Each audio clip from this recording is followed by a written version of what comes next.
Kamusta, mga ka-Chamba? Welcome sa channel kung saan ang Chamba ay pwedeng maging champion. Ngayong araw, tatalakayin natin ang storya ni Alex Mason, kaya upo lang kayo, relax, at alamin kung tayo ba'y Chamba o champion ngayon. Si Mason ay isang CIA operative at dating Marine. Kilala siya sa kanyang mga misyon noong Cold War at sa kanyang komplikadong nakaraan. Ang kanyang kwento ay nakasentro sa mind control, pagtataksil, at trauma mula sa mga covert na misyon.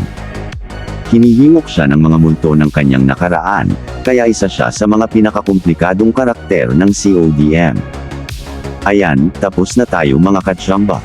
Kung nag-enjoy kayo, huwag kalimutang i-like ang video, mag-subscribe para sa mas maraming Chamba tips, at pindutin ang bell para updated ka lagi.